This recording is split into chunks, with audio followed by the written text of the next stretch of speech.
My sister faked an illness to skip the engagement. Her feared fiancé brought flowers to my room. Instead, the car jerks to a stop.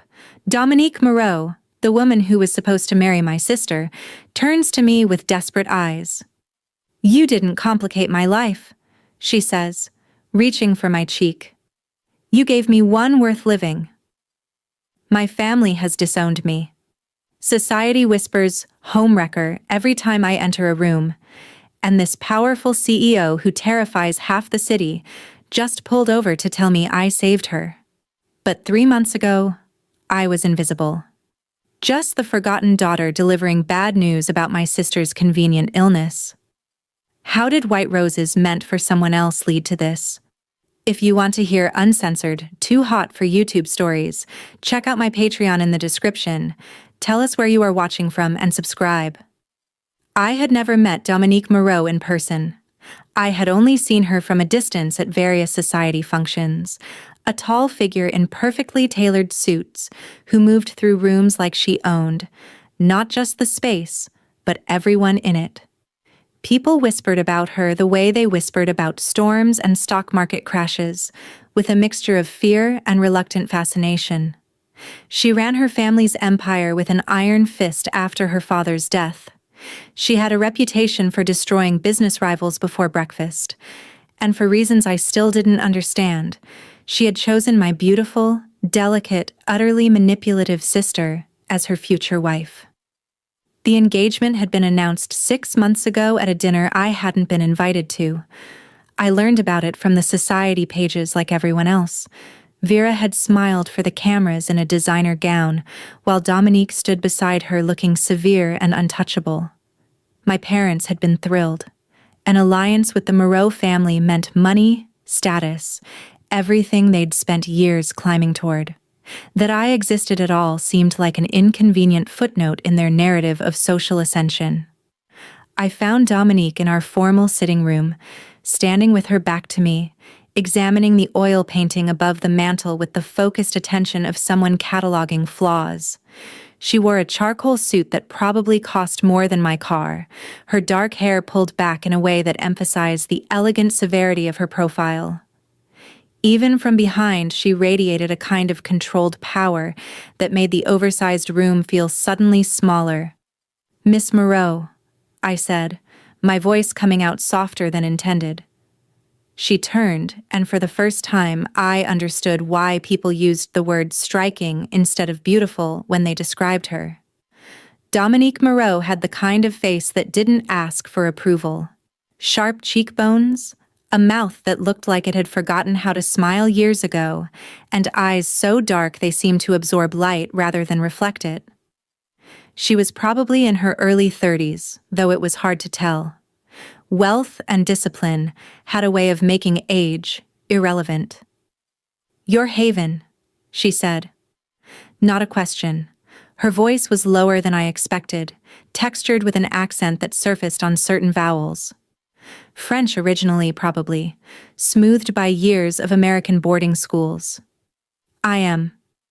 I clasped my hands in front of me, suddenly aware of my faded jeans and oversized sweater. Next to her precision, I felt like a rough draft. "I'm sorry, but Vera isn't feeling well tonight. She asked me to apologize and—" "How convenient." Dominique's mouth curved slightly, though calling it a smile would have been generous. "The 3rd time this week, if I'm counting correctly." Heat crawled up my neck. "She has a fever." "Does she?" Again, not a question. Dominique moved closer, and I caught the subtle scent of her perfume, something expensive and faintly spiced, cedar maybe, or sandalwood. "And you drew the short straw to deliver the bad news." "Something like that." She studied me with an intensity that made me want to check if I had something on my face. Most people looked through me, their attention sliding past to find Vera, or my parents, or literally anyone more important. Dominique looked at me like I was a puzzle she intended to solve, whether I wanted to be solved or not. "Your sister is afraid of me," she said finally. "Most people are. But not you." I laughed before I could stop myself. I didn't say that. Something shifted in her expression, a crack in the marble. At least you're honest. She glanced toward the doorway, then back at me. I brought flowers, white roses. Vera mentioned once that she liked them. She prefers peonies, actually, I said without thinking. But she probably didn't want to correct you. Dominique's eyebrow lifted a fraction of an inch. In someone else, it might have been surprise. On her, it looked like calculation. Peonies. Pink ones specifically. She says white flowers remind her of funerals. How morbid. Dominique's gaze hadn't left my face. You know her better than I do. The observation landed with more weight than it should have. She's my sister. And yet she sent you down here instead of facing me herself. Dominique picked up the bouquet from where she'd set it on the side table. The roses were pristine, wrapped in expensive paper, utterly wasted on someone who wouldn't appreciate them.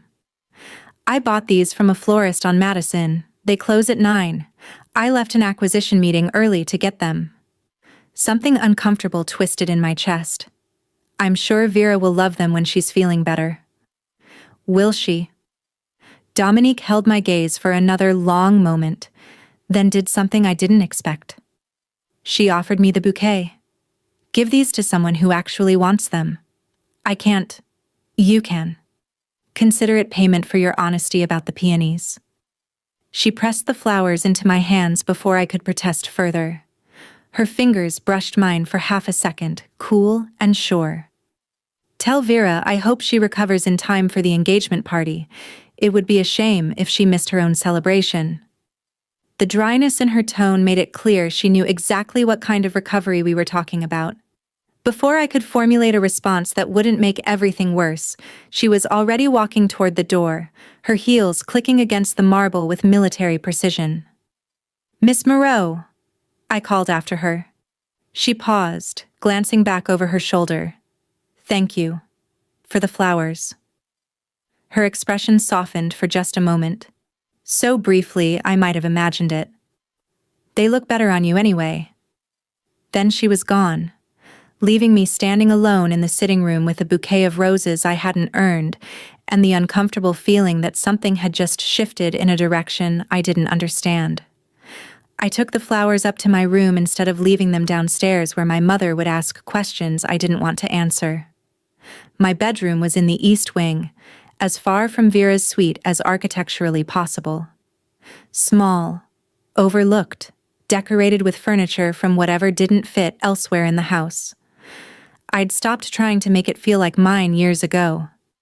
Now it was just a place to sleep and hide, which suited me fine.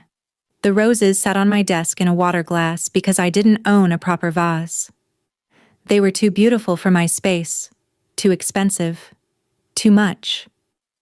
I should have left them downstairs. But some selfish part of me wanted to keep them, wanted to have something that Dominique's hands had touched, even if it had been meant for someone else. I was still staring at them when Vera appeared in my doorway 20 minutes later, looking perfectly healthy in silk pajamas that probably cost more than my entire wardrobe. Did she leave? She asked. Yes. Was she angry? I turned to face her. What do you think? Vera had the kind of beauty that made people forgive her for almost anything. Delicate features, wide blue eyes, blonde hair that looked artfully tousled even when she'd just woken up. She knew exactly how pretty she was and wielded it like a weapon, batting her eyelashes at our father when she wanted something, pouting at our mother until she got her way. It had always worked. Until now, apparently, when even her considerable charms weren't enough to make her actually want to marry the woman she'd agreed to spend her life with. She brought you flowers, I said, nodding toward the roses. Vera wrinkled her nose. White ones? God, how boring. She drifted into my room uninvited, examining herself in my mirror. Did she say anything about Friday? Just that she hopes you recover in time. I will, obviously. She met my eyes in the reflection. You'll cover for me again, won't you? At the party? My jaw tightened. Cover for you how? Just stay close. Make excuses if I need to step away. Keep Mother occupied. She turned, smiling with practiced sweetness. You're so good at being invisible, Haven. No one even notices you're there. The casual cruelty of it should have stopped surprising me by now. It didn't. Why are you even marrying her if you can't stand to be in the same room? I asked. Vera's smile faltered. That's complicated. Try me. You wouldn't understand. Because I'm too stupid or too invisible? Don't be like that. She moved closer, her voice softening in that way that meant she wanted something. This marriage is important. For the family. For our future. Dominique she's a lot. Intense and demanding and frankly terrifying. But her money is real. Her connections are real. Once we're married, I'll have everything I've ever wanted. Except her, apparently. Vera's expression hardened. Not everyone gets to marry for love, Haven. Some of us have to be practical. She left before I could point out that no one had forced her to say yes, that she'd chased this engagement as aggressively as she'd chased everything else she wanted, right up until the moment she actually had to face the reality of it. But arguing with Vera was like arguing with water. She'd just flow around you and continue on her path unchanged. I looked at the roses again. They were already starting to open, petals unfurling in the warmth of my room. Dominique had left a business meeting early to buy flowers for a woman who couldn't even be bothered to see her, who preferred peonies but hadn't bothered to mention it, who was marrying her for money and status and nothing that actually mattered. I should have felt sorry for Vera. Instead, for the first time in my life, I felt sorry for the person she was disappointing. The engagement party was being held at the estate, which wasn't actually called the estate, but everyone called it that anyway because it was the kind of sprawling property that demanded a capital letter. The Maro family had owned it for 3 generations, a massive stone manor with formal gardens and a ballroom that could host 200 people comfortably. I'd only seen pictures before, published in magazines when they did features on old money architecture. In person, it was even more intimidating. Vera spent the entire car ride complaining about her shoes. My mother spent it giving me last-minute instructions about staying out of the way and not embarrassing the family. My father said nothing, scrolling through his phone with the distracted air of a man who'd learned that his opinion on these matters was neither wanted nor relevant. "Remember," my mother said as we pulled up the curved driveway, "this is Vera's night. Don't draw attention to yourself." "Wouldn't dream of it," I muttered. The ballroom was already full when we arrived, the air thick with expensive perfume, and the low hum of influential people pretending to enjoy themselves. Chandeliers threw soft light across marble floors. Waiters glided between clusters of guests offering champagne and appetizers too small to be satisfying. Somewhere a string quartet played something classical and forgettable. I spotted Dominique immediately. She stood near the far windows in a black suit that looked like it had been designed specifically to make everyone else in the room feel underdressed. Her dark hair was down tonight, falling just past her shoulders in a way that somehow made her look more severe rather than less.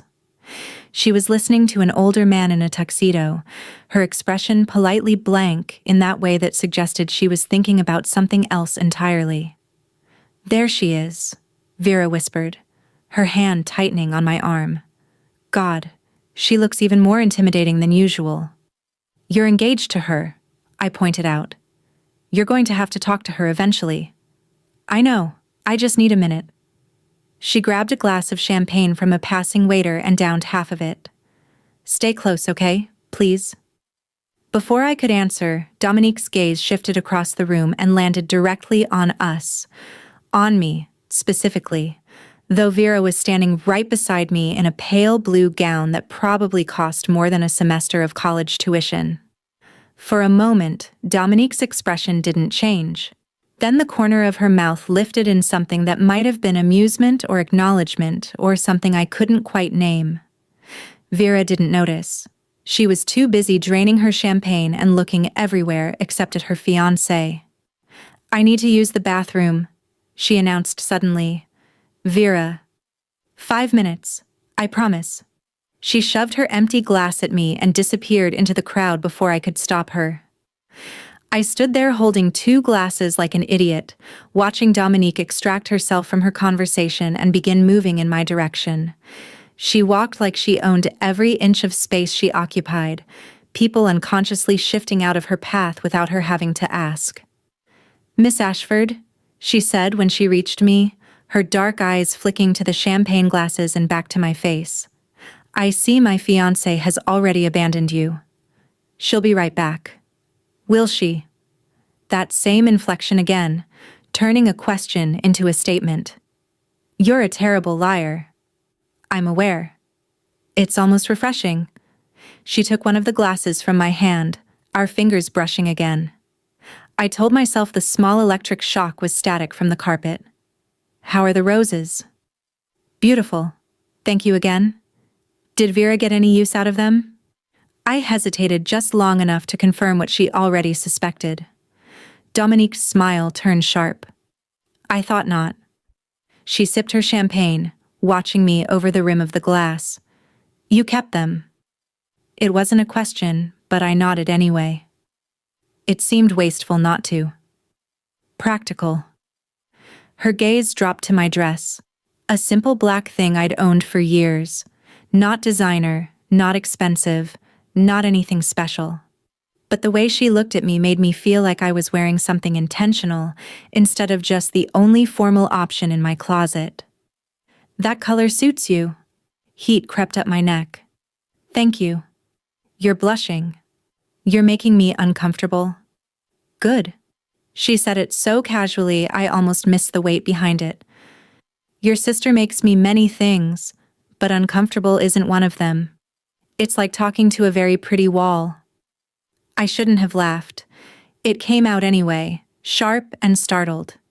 Dominique's expression softened in that same barely there way I'd noticed before. "There. That's better." "What is?" "You, looking less like you want to disappear." She set her glass on a passing waiter's tray and held out her hand. "Dance with me." My stomach dropped. "I can't." "Can't or won't?" "Both?" "This is your engagement party. People will think I'm being polite to my future sister-in-law." She interrupted smoothly. "Unless you'd prefer to stand here holding empty glasses while Vera does whatever she's doing in the bathroom." She had a point. A terrible, logical point that left me no room to refuse without looking churlish.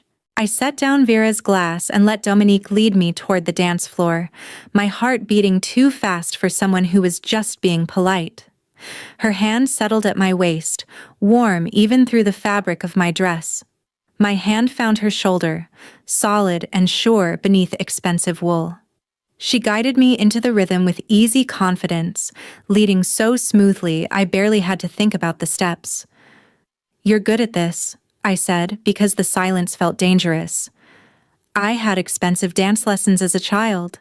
Her thumb moved against my waist, a small absent gesture that sent heat racing down my spine. "You're not bad yourself." "High school prom? Public school? Is that judgment I hear?" "Curiosity." We turned, her body moving closer to mine. "Your family has money. Why not private school?" "Vera went to private school. I went to the convenient option." Understanding flickered across her face. "Ah, the forgotten daughter." I stiffened. "I'm not." "You are. I've seen it before. Families like yours always have a favorite and a spare." Her voice remained even, matter of fact, like she was discussing the weather instead of dissecting my entire childhood. "Your parents put all their energy into Vera. You learned early that drawing attention meant comparison, and comparison meant losing. So you made yourself small, useful but unobtrusive, present but unremarkable." The accuracy of it stole my breath. Dominique's hand tightened fractionally at my waist. "I'm not criticizing. I'm observing." You observe too much. Occupational hazard. We turned again, and this time her cheek almost brushed my temple. I've been watching your family for months. Your mother who performs affection like it's a social obligation. Your father who's already spent half the dowry I haven't given him yet. Vera who's beautiful and charming and utterly empty. Her voice dropped lower. And you, who notice everything and pretend you notice nothing. My pulse was doing something complicated and ill-advised. Why do you care? Because I'm about to marry into your family and I make it a habit to understand my investments. She pulled back just enough to meet my eyes. Also because you kept the roses. That doesn't mean anything, doesn't it? Before I could answer, someone called Dominique's name from across the room. She sighed, a sound so quietly frustrated I almost missed it. I have to go charm potential investors, she said, already releasing me. But Haven? Yes? The next time Vera sends you to make her excuses, tell her I'd rather talk to you anyway. She turned away before I could process that, disappearing into the crowd like she hadn't just said something that would keep me awake for the next week. I stood on the dance floor feeling unmoored, my waist still warm where her hand had been, my mind replaying the way she'd said my name. Not Miss Ashford. Haven. Like it mattered. Like I mattered. Vera reappeared 30 minutes later, apologizing breathlessly about running into an old friend. She smelled like cigarette smoke and guilt. I didn't call her on it. Instead, I stayed close like she'd asked, playing my role as the convenient shadow while she charmed guests and avoided her fiancé. Every time I looked up, Dominique was watching me. Not Vera. Me. And every time our eyes met, something in my chest pulled tight. This was dangerous. Whatever this was, it was dangerous and stupid and doomed. Dominique was engaged to my sister. In 3 months, she would be family. Off limits in every way that mattered. But when she found me later near the garden doors, away from the crowd and the noise and the performance of it all, and pressed a glass of sparkling water into my hand, because she'd noticed I hadn't been drinking, I took it. And when her fingers lingered against mine for a beat too long, I didn't pull away. You look tired, she observed. Is that your version of a compliment? It's my version of concern. She leaned against the doorframe beside me, close enough that I could feel the heat of her body. These events are exhausting when you're the entertainment. I can only imagine how much worse they are when you're expected to be invisible. I'm fine. You keep saying that like it's true. I turned to face her properly. Why do you do that? Do what? See things. Notice things. Care about things that have nothing to do with you. Her expression shifted, something almost vulnerable flickering beneath the controlled surface. Maybe because no one ever noticed or cared about the things that mattered to me. It creates a habit. The honesty of it hit hard. For a moment, we just looked at each other, the party continuing behind us like background noise neither of us particularly cared about. I wanted to ask what things had mattered. Who had failed to notice? Why someone as powerful as Dominique Maro could look at me with that particular species of loneliness in her eyes. Instead, I said, Vera's afraid of you. I know. She doesn't love you. I know that too. Then why are you marrying her? Dominique was quiet for a long moment. When she finally answered, her voice had gone soft in a way that made it even more devastating. Because I'm 32 years old and tired of being alone. Because my father died thinking I'd never give him grandchildren or a legacy beyond business. Because Vera is beautiful and comes from the right kind of family and said yes when I asked. She looked at me. Because I thought it would be enough. And now? Now I'm standing here with my fiancé's sister, wishing I'd met you first. The words landed like a confession and an accusation all at once. My breath caught. The air between us felt charged with something I didn't have a name for. Something that made my skin prickle with warning and want in equal measure. You can't say things like that, I whispered. I know. She didn't move closer, but somehow the space between us felt smaller anyway. But I'm tired of being careful about everything. Before I could respond, Vera's voice cut through the moment. Haven? Mother's looking for you. I turned to find my sister standing a few feet away, her expression carefully neutral in that way that meant she'd seen more than I wanted her to. Dominique straightened immediately. All business again. Miss Vera, she said with perfect politeness. Lovely party. Thank you. Vera's smile was bright and empty as always. Sorry to steal my sister away. Of course. Dominique's gaze flicked to me one last time. Good night, Haven. I followed Vera back into the ballroom, my heart still racing, very aware of the weight of what had just happened and what it might mean. Vera waited until we were out of earshot before speaking. You need to be more careful, she said quietly. I don't know what you're talking about. Yes, you do. She stopped, turning to face me with unusual seriousness. Dominique is mine. The wedding is in 3 months. Whatever you think is happening, it's not. She's just being nice because you're family. I know that. Do you? Her eyes narrowed. Because from where I was standing, it looked like something else entirely. I wanted to argue, to tell her she was imagining things, that Dominique meant nothing to me, and I meant nothing to her. But the lie stuck in my throat. Stay away from her, Vera said. I mean it. This marriage is too important to mess up because you developed some pathetic crush.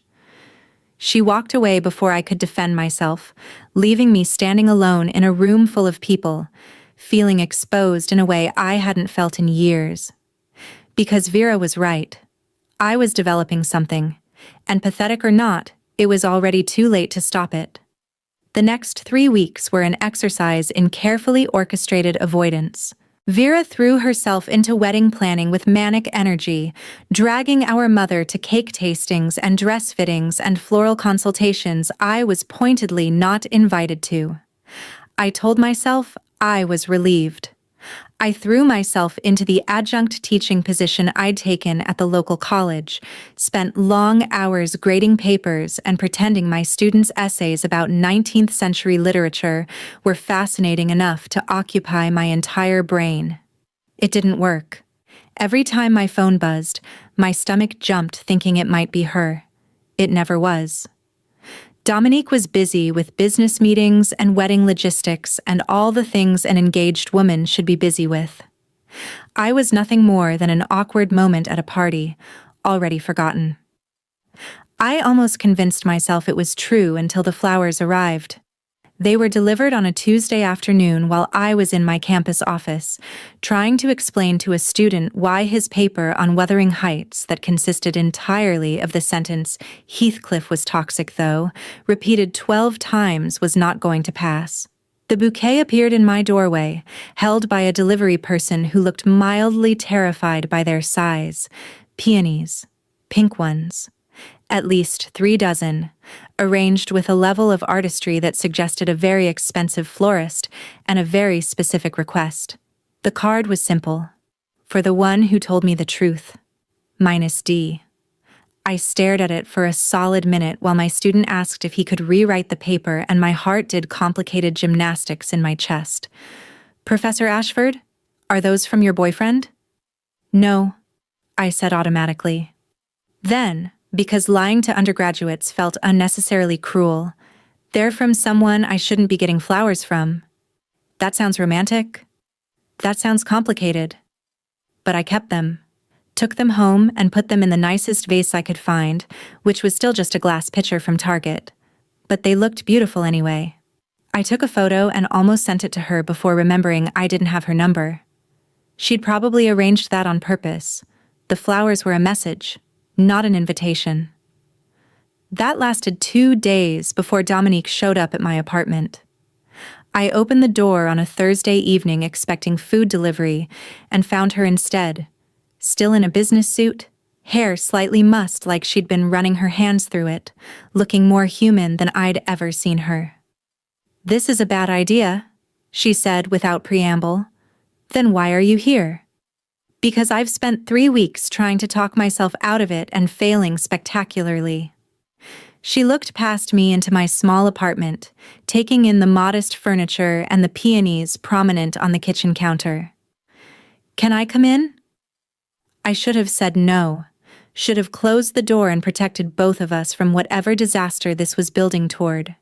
Instead, I stepped aside and let her into my space, into my life, into the center of the mistake I was already committed to making. She walked straight to the flowers, touching one of the blooms with careful fingers. "They look happy here. They're flowers. I don't think they have opinions about their location." "You know what I mean." She turned to face me, and the rawness in her expression made my chest ache. "I can't stop thinking about you." "Dominique, let me finish." She took a breath. "I know this is wrong. I know I'm engaged to your sister. I know there are approximately 200 reasons why I should walk out of here right now and never come back. But I keep remembering the way you looked at those roses like no one had ever given you flowers before. I keep thinking about what you said about being invisible. And I keep wondering what it would be like to make you feel seen." The honesty of it was almost unbearable. "You barely know me. I know that you teach 19th century literature to undergraduates who don't deserve you. I know you live in an apartment that costs half what you should be able to afford because you refuse to take money from your parents. I know you kept those roses even though accepting them was dangerous. I know you notice everything and pretend to notice nothing. I know you dance like you're afraid of taking up space." She moved closer, her voice dropping. "And I know that when I look at you, something in me that's been dormant for years wakes up and demands attention." My back hit the counter. "This can't happen." "I know. Vera is marrying me for money and status and couldn't care less what I actually feel." The bitterness in her voice was new. "You think I don't know? You think I'm not aware that my fiancé can barely stand to be in the same room with me unless there are cameras present? That doesn't make this okay." "No," she agreed. "It doesn't." We stood there in my small kitchen with 3 feet and 1,000 impossibilities between us. The peonies smelled sweet, almost cloying in the charged air. Outside, traffic hummed by, people living normal lives that didn't involve falling for your sister's fiancé. "Why her?" I asked finally. "If you knew she didn't love you, why propose?" Dominique's jaw tightened. "Because I'm supposed to. Because the Maro family needs heirs and alliances and all the things that powerful families need to stay powerful. Because I spent my 20s building an empire and forgot to build a life. Because when I met Vera at a charity function and she smiled at me like I was interesting instead of terrifying, I thought maybe that was enough." She laughed, sharp and self-deprecating. "I was wrong. When did you realize?" "The first time she faked an illness to avoid seeing me." Her eyes found mine. "The same night I met you." My breath caught. "Dominique. I know. Trust me, I know how this looks. How it feels. I'm not proud of it." She ran a hand through her hair, destroying what was left of its careful styling. "But I can't keep pretending that marrying Vera is going to fix whatever's broken in me.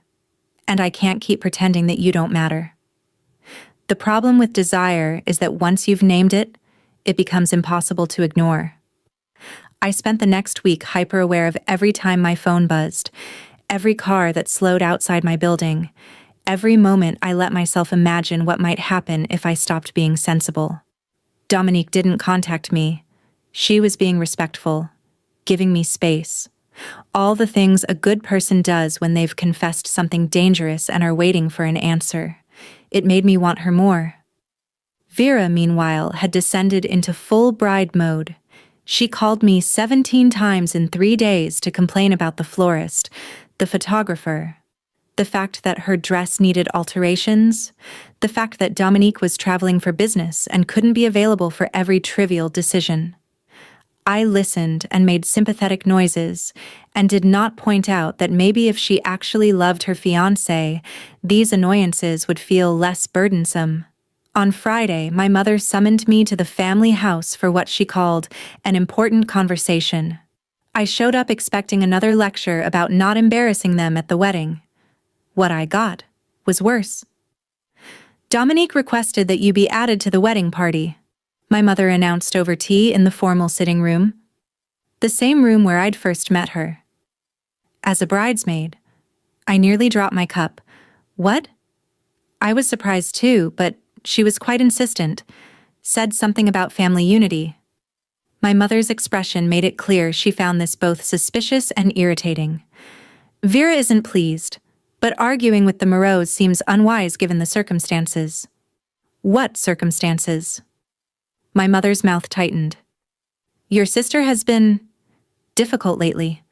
Dominique's patience appears to be wearing thin. The least we can do is show good faith by including you in the ceremony. Translation. Vera was still faking illnesses and avoiding her fiancé, and Dominique had found a way to force her hand by making me part of the wedding. It was manipulative and strategic, and exactly the kind of move I should have disapproved of.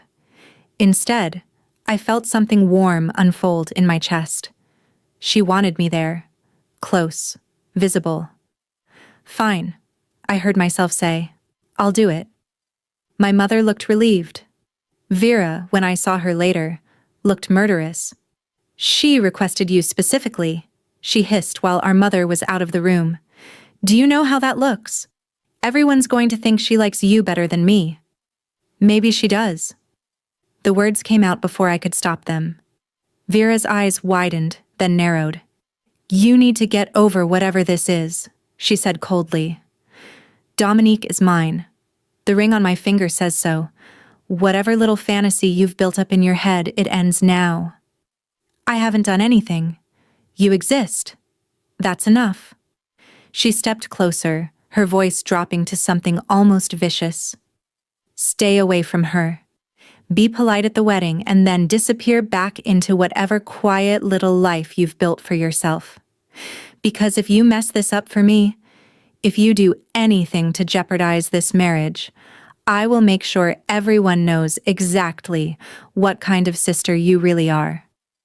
I should have asked what she meant by that. Should have defended myself against accusations I hadn't earned yet. Instead, I thought about Dominique's hand on my cheek, her voice saying when you're ready, and felt the last of my resistance begin to crumble. The first dress fitting was scheduled for the following Tuesday. I showed up at the bridal boutique expecting to be ignored, measured quickly, and dismissed. Instead, I found Dominique waiting in the private viewing area, looking perfectly composed in tailored slacks and a silk blouse, while Vera was suspiciously absent. She'll be here soon, Dominique said, her eyes meeting mine with something that looked like relief. Traffic, apparently. We both knew that was a lie. I sat in one of the plush chairs, trying not to look at her directly, trying not to notice how the afternoon light turned her hair almost bronze where it fell past her shoulders. Thank you, she said quietly, for agreeing to be in the wedding. Did I have a choice? Yes. She leaned forward, elbows on her knees. You always have a choice with me, Haven. Even if your sister and your mother try to take that away. The use of my first name still sent small electric shocks through my system. This is a mistake. Probably. She smiled, small and devastating. But I'm tired of only making smart choices. Before I could respond, Vera swept in with our mother trailing behind, full of apologies and excuses that no one believed. The fitting became a production, Vera holding court while seamstresses pinned and marked and generally treated her like the center of the universe. I stood in my bridesmaid dress, a surprisingly beautiful deep burgundy that actually suited me, and caught Dominique watching me in the mirror when she thought no one was looking. The wanting in her eyes was so naked it hurt to see. After, when everyone had scattered to their respective cars, Dominique caught my wrist in the parking lot. Ride with me, she said. Please. I should have said no. I got in her car instead, a sleek black Mercedes that probably cost more than my annual salary. The interior smelled like leather and her perfume, intimate in a way that made my breath catch. She didn't start the engine immediately. I can't stop thinking about you, she said into the quiet. You said that already. I'm saying it again. She turned to face me. I'm getting married in 2 months to a woman who can't stand to be in the same room with me. I'm 32 years old and miserable, and the only time I feel like myself anymore is when I'm near you. My throat tightened. That's not fair. I know. Nothing about this is fair. Her hand found mine on the center console. But I can't keep pretending. I can't go through with a wedding that's going to make all 3 of us miserable just because it's what I'm supposed to do. What are you saying? I'm saying I want to call it off. Her fingers tightened around mine. I'm saying I want a chance at something real instead of something convenient. I'm saying I've spent most of my life doing what was expected, and for once, I want to do what feels right. My heart was racing.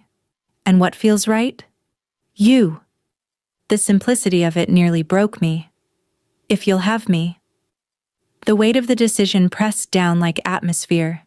Saying yes meant betraying Vera, disappointing my family, becoming the villain in everyone's story.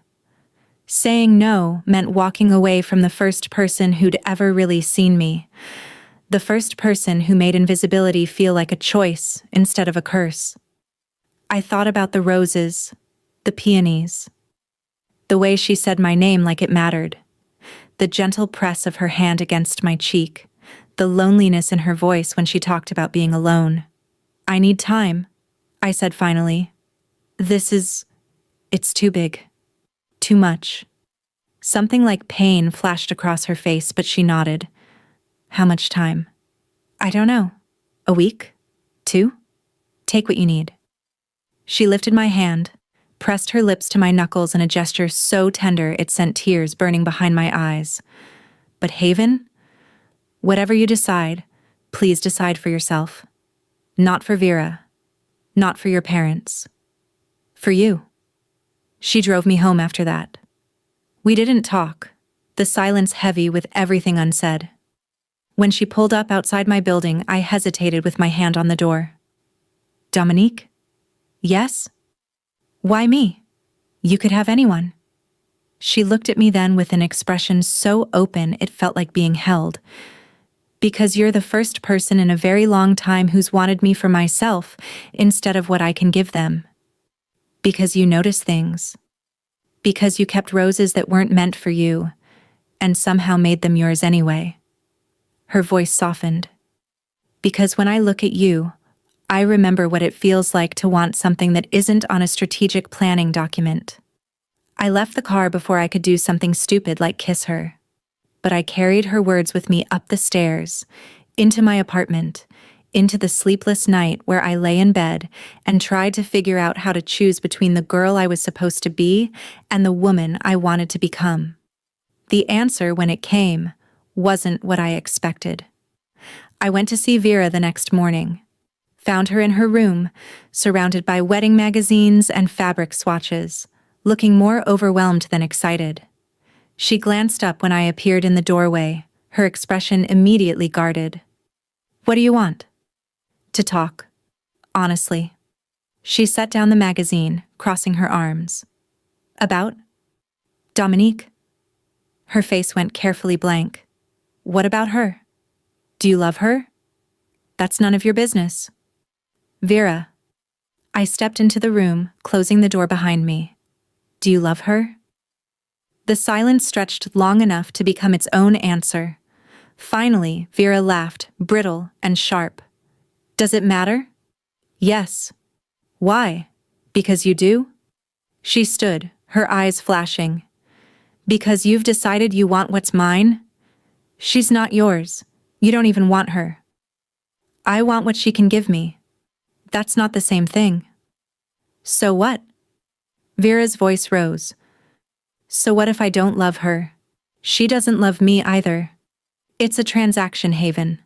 That's how these things work in families like ours. Love is a luxury we can't afford. That's the saddest thing I've ever heard. That's reality. She moved closer, her pretty face twisted with something ugly. You think you're different? You think you and Dominique would somehow work out better? She's considering you what? 3 weeks after meeting you? After being engaged to me for 6 months? What makes you think she won't do the same thing to you that she's doing to me? The doubt hit hard because it was logical. Because Vera was right.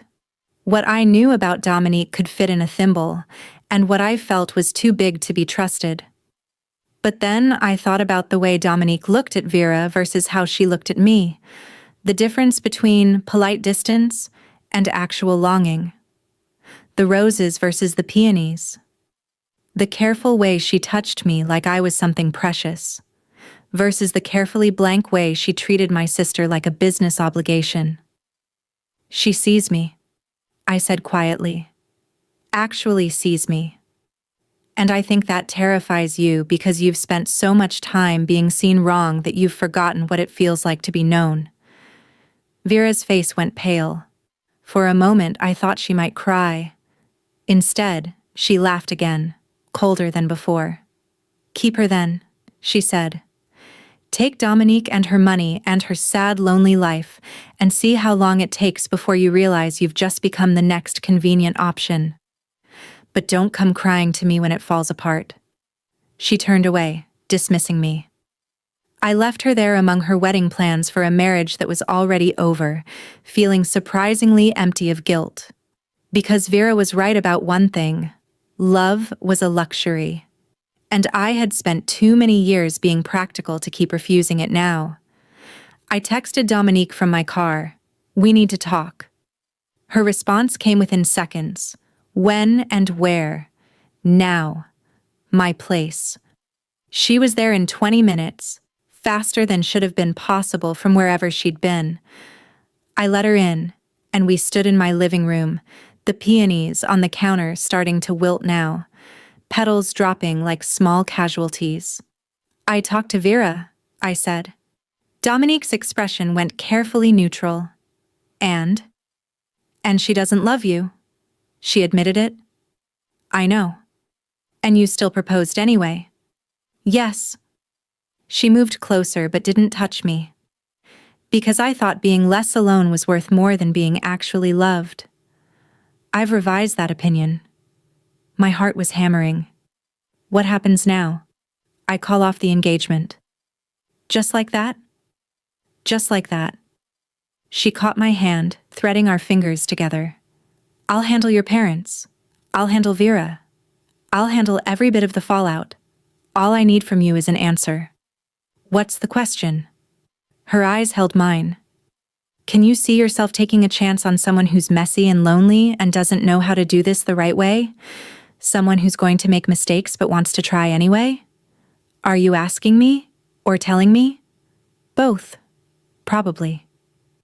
I looked at our joined hands, at the peonies losing petals on my counter, at the woman who'd given me flowers and honesty and the careful gift of being seen. The smart choice would have been to walk away. Let her figure out her life without dragging me into the wreckage of her broken engagement. The smart choice would have protected me from becoming the other woman, the homewrecker, all the words people would call me when the truth came out. But I'd spent 26 years making smart choices, being invisible, staying small. And where had it gotten me? Yes, I said. Dominique's expression cracked open. Yes? Yes, I'll take a chance. Yes, you can call off the engagement. Yes to all of it. I stepped closer, closing the last bit of distance between us. But if you're going to do this, you have to mean it. No changing your mind. No deciding later that convenient was actually better. I won't be your second choice again. You were never my second choice. Her hands came to frame my face. You were always the choice I was too afraid to make. Then she kissed me. Slowly at first, careful and questioning, giving me time to pull away. When I didn't, When I rose on my toes and kissed her back, she made a soft sound and deepened it, her hands sliding into my hair, her body pressing close to mine. She tasted like coffee and mint, and something sweet I couldn't name. The kiss was gentle and devastating, and everything I'd been not letting myself want. When we finally broke apart, both breathless, she rested her forehead against mine. "I'm going to call Vera tonight," she said. "Then your parents. Tomorrow I'll handle the business side. This is going to be a nightmare." "Probably." She pressed a kiss to my temple. "But I'd rather face a nightmare with you than spend another day pretending I'm content with empty." We stood there in my small apartment while the sun set outside, and the peonies continued their slow death on the counter, holding each other like lifelines. It should have felt like an ending, this moment where one future died to make room for another. Instead, it felt like the first honest beginning either of us had had in a very long time. Dominique did exactly what she promised. She called Vera that night. I heard about it secondhand from my mother's tearful phone call at midnight, full of accusations and disappointment and threats I'd grown too tired to fear. She called my parents the next day and handled their outrage with the cool business acumen that had made her family's fortune unshakable. By the end of the week, the engagement was officially ended. The society pages buzzed with speculation. My family stopped speaking to me entirely, which hurt less than I expected and more than I'd admit. Vera sent me one final text. "I hope you both get exactly what you deserve." I deleted it and didn't reply. The months after were complicated in ways I hadn't anticipated. There were legal entanglements and broken contracts and family dynamics that would probably never fully heal. My parents threatened to cut me off financially, which would have been more effective if I'd been taking their money in the first place. Vera told anyone who would listen that I was a manipulative seductress who'd stolen her fiancé, conveniently forgetting every illness she'd faked and every event she'd avoided. The whispers followed me everywhere. At the college, students looked at me differently, some with judgment, some with fascination, all with a curiosity I couldn't escape. My department chair called me in for a conversation about maintaining professional boundaries and appropriate conduct, which was rich coming from a man who'd been sleeping with graduate students for a decade. I considered quitting, considered moving to a different city where no one knew my story, considered all the ways running might be easier than staying. Then Dominique showed up at my apartment on a Tuesday night with takeout and a bottle of wine and sat on my couch while I cried about feeling like a villain in someone else's narrative. "You're not a villain," she said, pulling me against her side. "You're a woman who chose honesty over convenience. That's not the same thing. Everyone thinks I stole you. You didn't steal me, I chose you." She pressed a kiss to the top of my head. And if people can't understand the difference between being claimed and choosing, that's their limitation, not ours. My family will either come around or they won't. Her arm tightened around me. But Haven, you didn't lose them. They lost you. There's a difference. The truth of it settled into my chest, painful and freeing in equal measure. We learned each other slowly after that. Not in the rushed, desperate way of people stealing time between obligations, but in the careful, deliberate way of people building something meant to last. Dominique had a penthouse apartment overlooking the city that was all clean lines and expensive minimalism, until I started leaving books on her coffee table and my jacket on her coat rack, and small pieces of myself scattered through her perfectly ordered space. She learned that I was grumpy before coffee and talked to myself while grading papers. I learned that she stress-baked at 2 a.m. and had nightmares about her father's death that she never mentioned in daylight. She learned that I needed space when I was overwhelmed. I learned that she needed touch, constant small reassurances that I was real and staying. There were quiet mornings in her kitchen, coffee in bed, and slow conversations about everything we'd never said. There were flowers delivered to my office, peonies mostly, Sometimes roses, once a ridiculous arrangement of wildflowers because she'd passed a farmer's market and thought of me. There were nights when she held me and admitted how scared she'd been of ending up alone, and I held her back and admitted how scared I'd been of never being enough. We learned each other slowly, giving ourselves time to be sure this wasn't just rebellion or novelty, or any of the easy explanations people offered for why we'd imploded her life so thoroughly. 3 months after the engagement ended, Dominique's business partner hosted a dinner party. It was the first social event we'd attended together as a couple. The first time we'd be in a room full of people who knew the story. I spent an hour trying on different outfits, convinced everyone would be able to see homewrecker written across my forehead. "You look beautiful," Dominique said from the doorway, watching me with soft eyes. "I look nervous. You look like mine." She crossed the room, adjusting the collar of my blouse with gentle fingers. "And if anyone makes you uncomfortable, we leave. No questions, no explanations. We just go. You can't leave your business partner's dinner party because someone's rude to me. Watch me." Her hands settled at my waist. "Haven, I didn't choose you just to hide you when it became inconvenient. If people can't be civil, they don't deserve our time." The dinner was less terrible than I'd feared. Dominique's business partner, a sharp woman named Lauren with kind eyes, pulled me aside early and said, "Ignore anyone who gives you grief. Dominique's been more alive in the last 3 months than in the 5 years I've known her. Whatever you're doing, keep doing it." Still, there were moments. A man I was introduced to who looked at me with barely disguised disdain. A woman who made a comment about youth and ambition that everyone pretended not to hear. Each small cruelty landed, accumulating weight throughout the evening. By the time we left, I was exhausted in a way that had nothing to do with the late hour. "I'm sorry," I said in the car. Dominique glanced at me, frowning. "For what?" "For making everything complicated. For being the reason people look at you differently now." She pulled the car over so abruptly I grabbed the handle.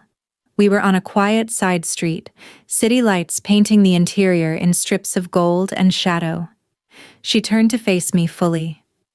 "Listen to me very carefully," she said. "Before you, I was respected and feared and completely alone. I had power and money and a life that looked impressive from the outside and felt like a slow death from the inside. I was engaged to a woman I didn't love, planning a wedding that filled me with dread and telling myself that empty was better than nothing." Her hand came to cup my cheek. "You didn't complicate my life, Haven. You gave me one worth living." Tears burned behind my eyes. I know." She leaned forward, pressing her forehead to mine. "I know it's hard. I know it feels like the world is watching and judging and finding us wanting. But I don't care what they think. I care what you think. And if you're having doubts, I'm not." The answer came fast and sure. "I'm not doubting us. I'm just tired of being the villain in Vera's story." "Then write your own story." Her thumb brushed across my cheekbone. "One where you're the woman who was brave enough to want something real. One where you chose yourself for once instead of disappearing to make other people comfortable." I kissed her then, there in the car on a quiet street, while the city hummed around us. Kissed her like she was oxygen and I'd been underwater too long. When we finally broke apart, she was smiling. "Take me home," I said. "Your place or mine?" "Ours." Something bright and vulnerable flashed across her face. "Ours?" "I'm tired of living in 2 places." I caught her hand, threading our fingers together. "If the invitation's still open." "Haven." My name came out rough. "The invitation has been open since the first time you walked into my apartment and made it feel like home instead of a showcase." We went back to her place, our place, and spent the night tangled together, learning new ways to say I'm staying without using words at all. And when I woke the next morning to find her watching me with soft eyes and softer hands, I finally understood what Dominique had been trying to tell me. This wasn't about being someone's second choice or stolen prize. This was about two people who'd both been performing versions of themselves for so long they'd forgotten what authentic felt like, finally finding permission to be real. The next challenge came from an unexpected source. 6 months after the engagement ended, Vera called me, not a text. An actual phone call that I almost didn't answer. "Don't hang up," she said before I could speak. "What do you want, Vera?" "To apologize." I sat down, stunned. "I'm sorry?" "You heard me." She sounded tired in a way I'd never associated with my sister. I've been awful to you. About this whole thing. And you were right. About all of it." "What happened?" "Therapy, mostly. And realizing that I've spent my entire life chasing things I thought would make me happy without ever asking if I actually wanted them." A pause. "I didn't want to marry Dominique. I wanted to want to. Does that make sense?" "Unfortunately, yes. I was so angry at you, at both of you. Because you did what I was too afraid to do. You chose what you actually wanted instead of what looked good." Her voice cracked slightly. "And I hated you for it because it made me look at everything I'd been lying to myself about." I closed my eyes. "Vera, I'm not asking for forgiveness. I don't deserve it yet. I wanted you to know that I see it now. How miserable I made everyone, including myself. And I'm sorry." "What are you going to do?" "Figure out who I am when I'm not performing." She laughed, shaky. "Might take a while. But Haven, I hope you're happy. Really, you deserve it." The call ended before I could respond. I sat there for a long time, phone in hand, feeling something hard and old begin to crack open in my chest. When Dominique got home that evening, I told her about the call. She listened carefully, then pulled me into her arms. "How do you feel?" she asked. "Like, maybe someday we might all be okay." I pressed closer. "Not now. Not for a while, but someday. I can live with someday." She kissed my temple. "As long as I have you today." The reconciliation with my parents took longer. My mother sent a stiff email after 8 months saying they would be willing to see me for lunch if I was prepared to be civil. I showed the email to Dominique, who read it and said flatly, "Absolutely not." "I should try." "Haven, no." She set her coffee down with unusual force. "They don't get to treat you like you owe them civility after 8 months of silence. They don't get to demand you make yourself small again just to be allowed back into their presence. They're my parents. Then they should act like it." Her eyes were fierce. "You don't have to earn your way back into your own family. If they can't see what they've lost, that's their tragedy, not yours." In the end, I went to the lunch. But I went as myself. Not the invisible daughter trying to take up less space, but the woman who'd chosen love over approval and survived it. My mother was cold.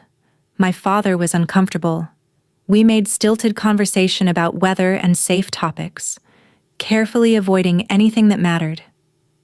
At the end, my mother said, "So you're still living with her?" "Her name is Dominique," I said evenly. "And yes, we're happy. Happy." My mother's mouth tightened. "Your sister had a nervous breakdown because of you." "No. Vera had a breakdown because she was living a lie. That's not the same thing. You destroyed her engagement. I saved her from a marriage she didn't want." I stood, gathering my bag. "And if you can't see the difference, then we don't have anything more to talk about." I left before they could respond, got in my car with shaking hands and drove home to the woman who'd never once asked me to be anything other than exactly who I was. Dominique was in the kitchen when I got home, attempting to bake something that looked suspiciously complicated. She looked up when I entered, her expression going soft with concern. "How was it?" "Terrible." I set my bag down. "And necessary. And I don't think I need to do it again for a very long time." She crossed the kitchen, pulling me into her arms. I buried my face in her neck and let the tension drain. "I'm proud of you," she murmured. "For what? Having a terrible lunch?" "For not making yourself small to make them comfortable." She pulled back enough to meet my eyes. "For choosing yourself." That became our foundation. Choosing each other. Choosing honesty even when it was hard. Choosing the messy, complicated reality of building a life together over the perfect illusion of what we were supposed to be. A year after the engagement ended, Dominique took me back to the estate. We walked through the gardens in the late afternoon light, her hand warm in mine, the spring air smelling like roses and new things. "I was supposed to get married here," she said quietly. "To your sister. Do you regret it? Calling it off?" She turned to face me, cupping my cheek with the same tender certainty she'd shown that first time in my kitchen. "I regret proposing to someone I didn't love. I regret wasting 6 months on something I knew wasn't right. I regret not meeting you first." Her thumb brushed across my cheekbone. "But I don't regret this. Not for a second. Even though it was messy? Especially because it was messy." She kissed me soft and sure. "Perfect things don't exist, Haven, but real things do. And this, you and me, this is the realest thing I've ever had." We stayed until the sun set, wrapped around each other in the garden where she was supposed to have married someone else, making our own promises that had nothing to do with ceremonies or expectations or being what anyone else thought we should be. 2 years after the engagement ended, I got a wedding invitation. Not from Vera, though we'd progressed to occasional coffee dates and careful conversations about our separate therapists. This invitation was for Dominique's business partner Lauren, who was marrying her girlfriend of 6 years. "Will you come with me?" Dominique asked, holding the invitation. "As my date, officially? As opposed to unofficially? As opposed to the woman I've been living with for 2 years who everyone knows about, but we've never formally announced at a social function." She caught my hand. "Lauren wants us at the head table," she said, and I quote, "It's time the whole damn social circle saw you two together and got over themselves." I laughed. "She said that?" "Verbatim." Dominique's expression turned serious. "But Haven, if you're not ready, I'm ready." And I was. Ready to be seen. Ready to claim this life we'd built. Ready to stop living in the shadows of other people's judgments. The wedding was beautiful. Vera was there. She and Lauren had stayed friends through everything. And when we arrived, she met my eyes across the room and smiled. Not the practiced empty smile I'd grown up with, but something genuine. Something that said, "Maybe we're going to be okay." At the reception, Dominique and I danced to a slow song while people watched. Not with judgment this time, but with something softer. Acceptance, maybe. Or just the recognition that love, however it arrived, was worth celebrating. "What are you thinking?" Dominique murmured, her hand warm at my waist. "That I used to think being invisible was safer." I looked up at her. "But being seen by you is the bravest thing I've ever done." Her expression went tender in that way that still made my breath catch. "You were never invisible to me. From the very first moment you were all I could see."